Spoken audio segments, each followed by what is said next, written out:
शिव पुराण महात्म्य का छठा अध्याय। शिव पुराण के श्रवण की विधि। शौनक जी कहते हैं, महाप्राज्ञ सूत जी, आप धन्य एवं शिव भक्तों में श्रेष्ठ हैं। हम पर कृपा कर हमें कल्याणमय शिव पुराण के श्रवण की विधि बताइए, जिससे सभी श्रोताओं को संपूर्ण उत्तम फल की प्राप्ति हो। सूत जी ने कहा, मुने शौनक, तुम्हें संपूर्ण फल की प्राप्ति के लिए मैं शिव पुराण की विधि सविस्तार बताता हूँ। सर्वप्रथम किसी ज्योतिषी को बुलाकर दान से संतुष्ट कर उससे कथा का शुभ मुहूर्त निकलवाना चाहिए और उसकी सूचना का संदेश सभी लोगों तक पहुंचाना चाहिए कि हमारे यहाँ शिव पुराण की कथा होने वाली है।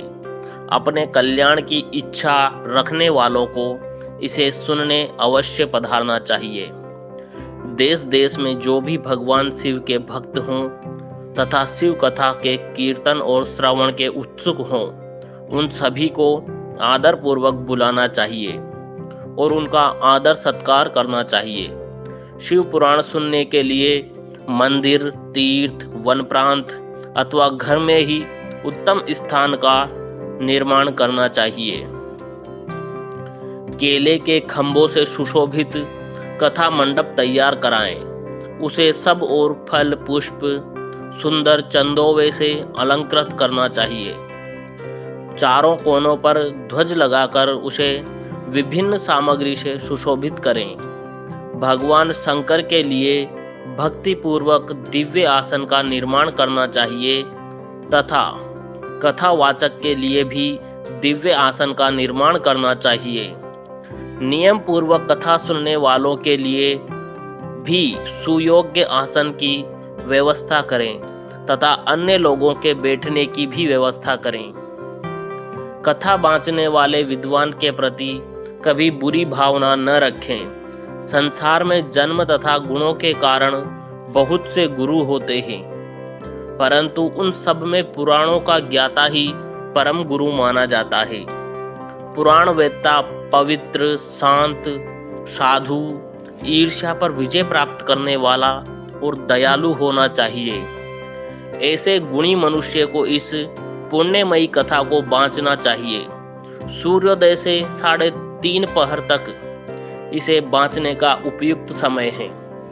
मध्याह्न काल में 2 घड़ी तक कथा बंद रखनी चाहिए ताकि लोग मलमूत्र का त्याग कर सकें। जिस दिन से कथा शुरू हो रही है उससे 1 दिन पहले व्रत ग्रहण करें। कथा के दिनों में प्रातः काल का नित्य कर्म संक्षेप में कर लेना चाहिए। वक्ता के पास उसकी सहायता हेतु एक विद्वान व्यक्ति को बैठाना चाहिए, जो कि सब प्रकार से संशयों को दूर कर लोगों को समझाने में कुशल हो। कथा में आने वाले विघ्नों को दूर करने के लिए सर्वप्रथम गणेश जी का पूजन करना चाहिए। भगवान शिव व शिव पुराण की भक्ति भाव से पूजा करें। तत्पश्चात श्रोता तन मन से शुद्ध होकर आदर पूर्वक शिव पुराण की कथा सुने।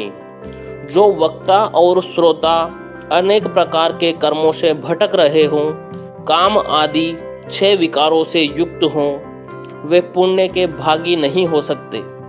जो मनुष्य अपनी सभी चिंताओं को भूलकर कथा में मन लगाते हैं, उन शुद्ध बुद्धि मनुष्यों को उत्तम फल की प्राप्ति होती है। छठा अध्याय यहीं समाप्त होता है। अगर आप हमारे चैनल पर पहली बार आए हैं तो 7वां अध्याय सुनने के लिए चैनल को सब्सक्राइब करना ना भूलें। धन्यवाद। ओम नमः शिवाय।